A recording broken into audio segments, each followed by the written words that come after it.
Hey everybody. So I guess you could say our family has been through something pretty traumatic over the weekend. Wouldn't you say? Yeah. I've debated on whether or not we should share this publicly, but I just figured you guys are going to ask questions and you'll probably see things, so I might as well get out ahead of it. Where should I start? I'll just start from the beginning. So on Thursday, I was having some friends of mine over to barbecue. Catherine took the kids to the mall, and we're just barbecuing here on my patio. And it was a really nice night, so I had the doors and windows open. And some of the smoke from the barbecue started to drift inside, and our smoke alarm started going off. And so I grab a dish rag and I'm going over to waft the smoke away from the smoke alarm because the siren was insanely loud. And as I'm holding the dish rag, Moose comes up and like bites it and kind of nips my finger really aggressively, which is something that he does not do. So, I kind of gave him a no, Moose.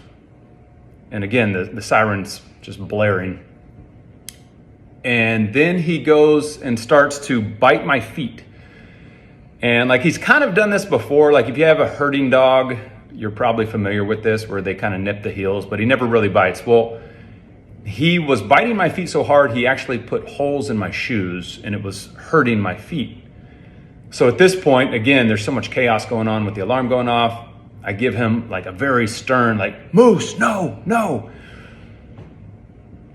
And it was right about that moment where he shows his teeth at me and just attacks me.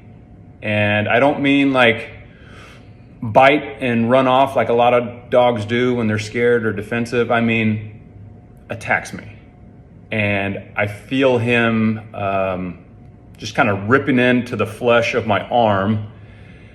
And at this point, I am doing everything I possibly can just to fend this dog off.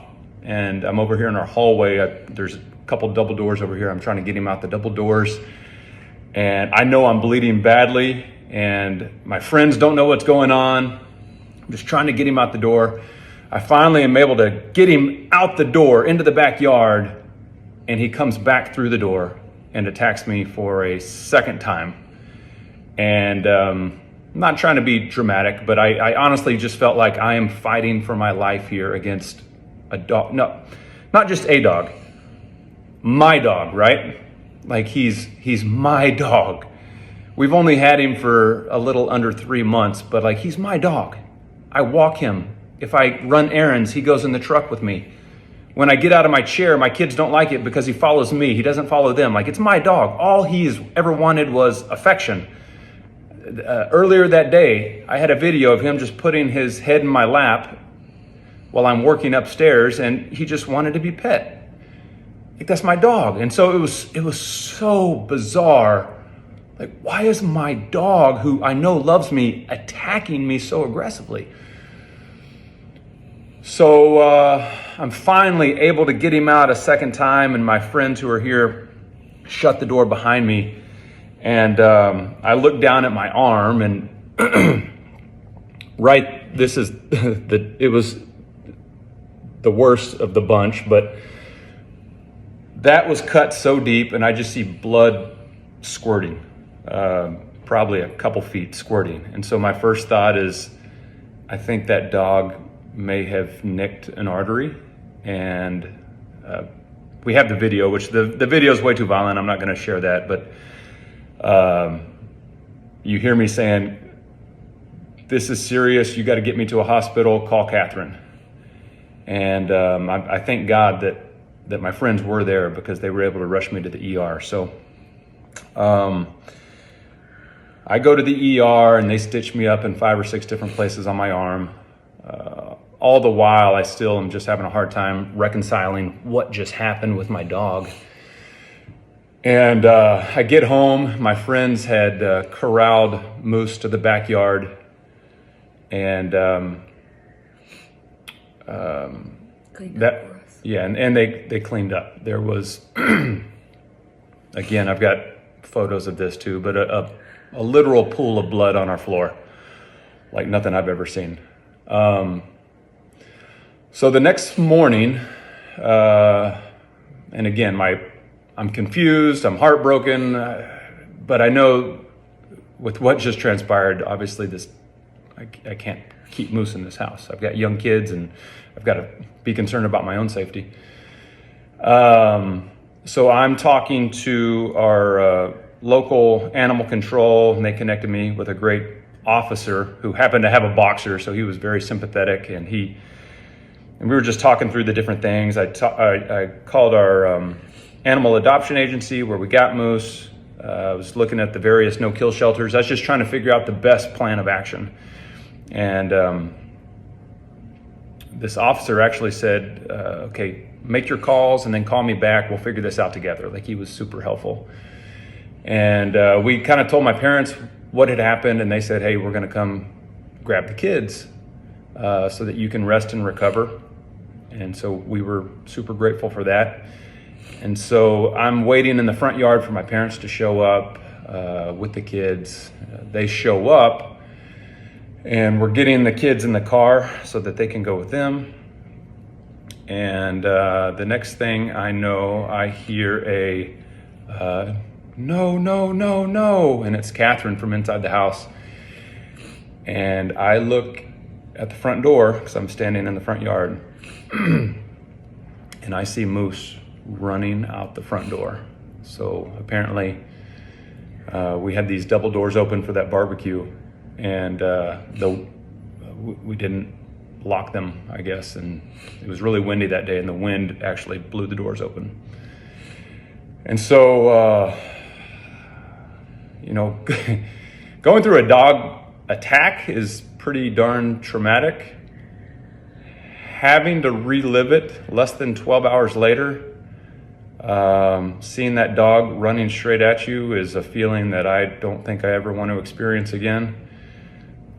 Not to mention my arm was just useless because it was all stitched up and I was having a hard time moving it.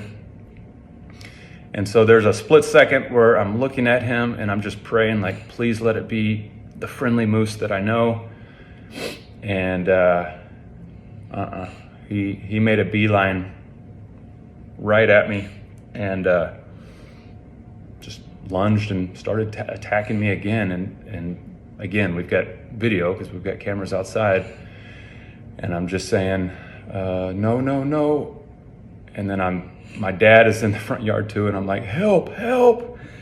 And I just, again, feel him ripping into my flesh. And again, I'm not trying to exaggerate. I certainly don't want to come across as like a victim or anything like that. I'm just telling you how it happened. And so I'm able to wrestle him to the ground.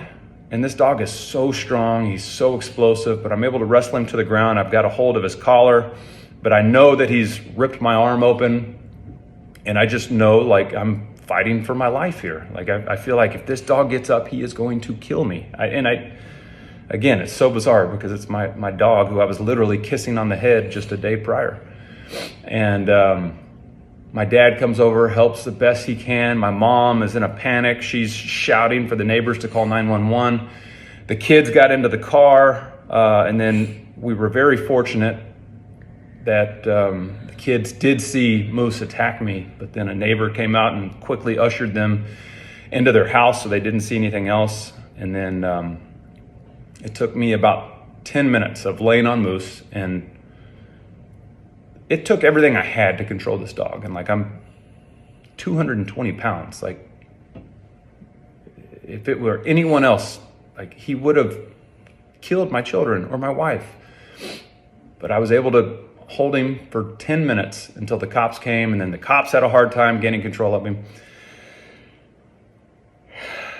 And so, that's what happened. So he got my second arm. And so again, we had the cops and ambulance and everyone else here for the second dog attack, which resulted in another trip to the emergency room and more stitches. And so I guess I say all this to say, like, we've been really transparent over the years on social media. And like I said, you guys, I'm sure, would ask questions about Moose. Where's Moose? Or why are your arms disfigured? So I just wanted to let you guys know what had happened. But overall, I'm super thankful it was me. And I don't blame Moose a bit. And I know this has been really hard for my wife to reconcile. And by the way, she's been the most amazing caretaker over the past few days. It wasn't Moose's fault. He, I think it's clear, experienced a lot of trauma before we got him, and had something neurologically wrong with him where just a switch flipped and he turned into an absolute killer, which was so weird. But I don't, like, he really didn't show any signs, and he was great around my kids. He was great in the house. He was just an affectionate, lovable boxer. We love boxers. I called the rescue group and told them what happened, and you know, they're doing great work over there. I don't blame them a bit either. Like, there's a lot of great dogs who need to be adopted, and I'm certainly an advocate for that. But even they admitted, like, there was a past there that they were not privy to. So anyway, I'm super grateful it was me and it was not my kids or my wife, and that I made it out relatively unscathed. Have scarred arms for the rest of my life, but I can live with that. But and I'm grateful for my wife, because she's been amazing through this all. And if you guys want to say a prayer for my beautiful wife, because I know it's taken a toll on her, I know. And I think, like, from a psychological perspective, I think I'll be okay. She'll catch me, like, cringing every once in a while because I keep replaying it in my mind, but I think in the long run I'll be okay. But is there anything else you want to add? She's just sitting here for support. But it's really just made me so thankful for my family, and again, that it happened to me and nobody else, because I would not. I play this what if game in my head. There was something about that smoke alarm that flipped this switch in him. And, he loved the kids. And I just keep thinking, like, what if that smoke alarm had somehow gone off while he would sleep in the bed with the kids every night? What would he have done? I don't know. And I hate playing that what if game. So I'm grateful it happened the way it did. And, hopefully you guys are all understanding, and we're torn up about it.